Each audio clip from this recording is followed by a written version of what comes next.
আমাদের এখানে আমার জন্ম 1992, তার আগে বাবা 1988 এখানে এসেছিলেন, তার আগেও এরকম ব্যবসা করতেন। তো এই বাড়িটাতে আমরা থাকতাম। বাড়িটা দেখাও, বাড়িটার গেটটা শুধু দেখো এখন।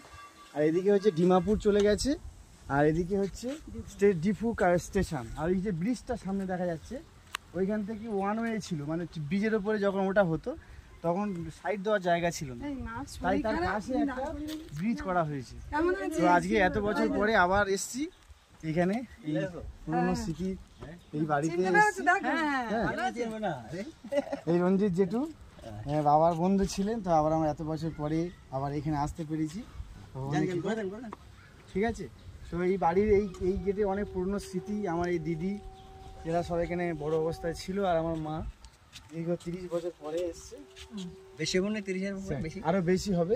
তো আমাদের ভাগ্য কামাখ্যা মন্দিরে দর্শন ছিল। আর এই আমার অ্যাকচুয়ালি ব্যক্তিগত জন্মভূমি, এটা বার্থ সার্টিফিকেট আমার এখানকার, আর আমার দিদির টোটাল বার্থ সার্টিফিকেট জন্মস্থান। ঠিক আছে, তাহলে এই পর্যন্ত। ইউটিউবে ক্লাস হয়।